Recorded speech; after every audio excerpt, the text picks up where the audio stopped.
কি নাম আপোনাৰ? মোৰ নাম শ্ৰী সাগৰা মুৰ্মু, এইখন গাঁৱৰ জৈমা গাঁৱৰ। ব্ৰিজটো নথকাৰ কাৰণে কেনেকৈ অসুবিধা পাইছে আপোনালোকে? ব্ৰিজ নথকাৰ কাৰণে বহুত অসুবিধাটো কণ ল'ৰা ছোৱালী স্কুললৈ যোৱাৰ অসুবিধা আৰু ইমাৰ্জেঞ্চি পেচেণ্ট হ'লে তাৰ বহুত অসুবিধা। তাৰ কাৰণে বহুতবাৰ BTR চৰকাৰো প্ৰতিশ্ৰুতি দিছিলোঁ, কিন্তু এতিয়ালৈকে পূৰণ কৰিব পৰা নাই, বনাই দিয়া নাই। কিমান ফেমিলি আছে এই গাঁৱত? ইয়াতে ঘৰটো 25-30 মান হ'ব। এই ৰাস্তাটি আপ ডাউন কৰিব? হয়, এই ৰাস্তা এইটোৱে মেইন ৰাস্তা। আৰু এই চুবুৰীৰ মানুহ মেইন ৰাস্তাটো ইয়াতে ওলাই অহাটো ইয়াতেই, এই ৰাস্তা দি। কিমান বছৰৰ পৰা আপোনালোকে এনেকৈ ভুগি আছে? ভুগিটো এই ৰাস্তাৰ 30 মানে BTR চৰকাৰৰ পিছততো মানে BTC হোৱাৰ পিছততো একো হোৱা নাই, সুবিধাই বনাই দিয়া নাই আজিলৈকে। মানে এনেই দুখতে ভুগি আছোঁ। আজি কোনে বনাই দিলে এই ব্ৰিজটো? আজি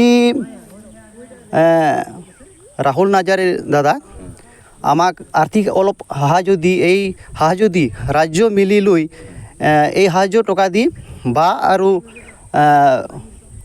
ৰছী কিনি পেলাই আজি ৰাজ্য সুবিধাৰ কাৰণে ৰাজ্যই মানে লাগি আছে এই কামত লৈ। বাঁহৰ ব্ৰিজ বনাই আছে।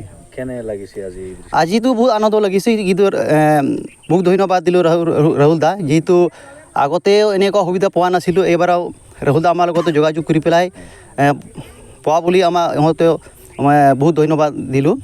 আৰু চৰকাৰৰ এইটো আহ্বান জনাই যাতে খালী ভোটৰ সময়তে খালী প্ৰতিশ্ৰুতি দিয়া নহ'ব, মানে ভোট দিয়াৰ পিছতে এবাৰো চাবলৈ নাহে, এনেকুৱা চৰকাৰ আমাৰ নালাগে। যেনেকুৱা চৰকাৰ মানে জনসাধাৰণৰ কাৰণে কাম কৰি পেলাই পাব্লিকো উপকৃত হয়, এনেকুৱা চৰকাৰ আমাক লাগে।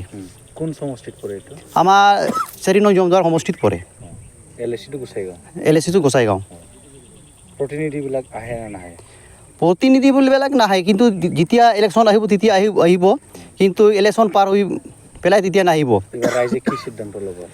ৰাইজে সিদ্ধান্ত ল'ব এবাৰ যি চৰকাৰ আমাৰ সুবিধা দিব, সেই চৰকাৰে আমাৰ এবাৰ প্ৰতিনিধি চাইহে ভোট দিব। কিন্তু এনেকুৱা ৰাজ্যকে সিদ্ধান্ত লোৱা হৈছে। সুবিধা মানে অলপ বেমাৰী হ'লে ঘৰত নহ'লে কিবা চাইকেলো অহা যোৱা নহয়, এনেকুৱা অৱস্থাত আছে। ছাত্ৰ ছাত্ৰীবিলাক কেনেকৈ যায় স্কুল? এই চোকান হ'লে এনেকৈ সেইফালে দি যায়।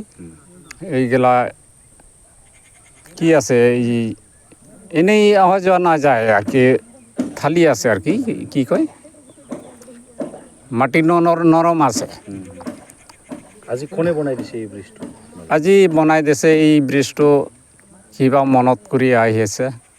এই আমাৰ ৰাহুল নাৰ্জাৰী নেকি, এই বনাই আছে। কেনেকৈ লাগিছে আমালোকৰ ভাল লাগিছে।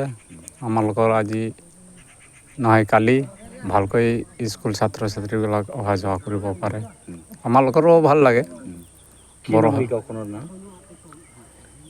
এনেতো জৈমা গাঁও কয় তো, আৰু আমাৰ নামটো উলকুলহি। আপোনাৰ নামটো?